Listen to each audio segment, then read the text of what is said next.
Can you try to? I know it's really difficult. Can you try to talk through what's actually being visualized in your head? Is there a visual component? Yeah, no, I just visualize the board. I mean, the board is in my head. Two-dimensional? My interpretation is that it is two-dimensional. Like what colors? Is it brown tinted? Is it black? Is it like what's the theme? Is it a big board, small board? Are the what do the pawns look like?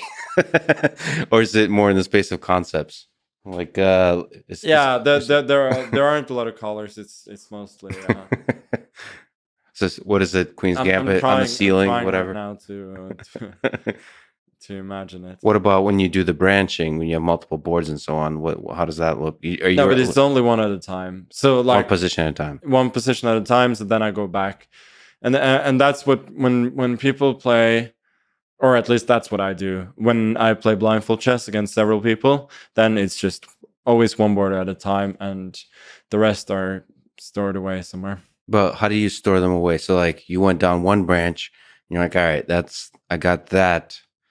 I understand that there's some good there, there's some bad there. Now let me go down another branch. Like, how do you store away the information? You just put it on a shelf, kind of. I try and store it away. Sometimes I have to sort of repeat it because I forget, and it does happen frequently in games that you're thinking for, especially if you're thinking for long, let's say half an hour. Or even more than that, that you play a move and then your opponent plays a move, then you play a move and they play a move again, and you realize, oh, I actually calculated that. I just forgot about it. So that's obviously what happens when you store the information and you cannot retrieve it. When you think about a move for 20, 30 minutes, like how do you break that down? What can you describe what's the algorithm here that takes 30 minutes to run? 30 minutes is, at least for me, it's usually a waste. 30 minutes usually means that I don't know what to do.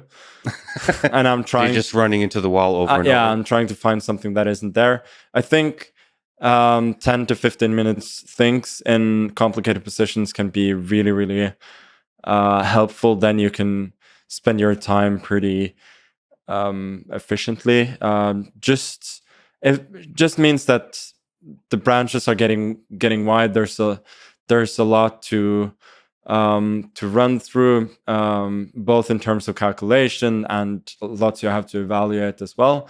And then based on that 10 to 15 minute think, you have a pretty good idea what to do. I mean, it's very rare that I would think for half an hour and I would have a eureka moment during the game. Like if I haven't seen it in 10 minutes, I'm probably not going to see it at all. You're going to different branches. Yeah. And like after 15 minutes, it's like... But mainly to the middle game, because when you get to the end game, it's usually brute force calculation that makes you spend so much time. So middle game is normally it's a complicated mix of brute force calculation and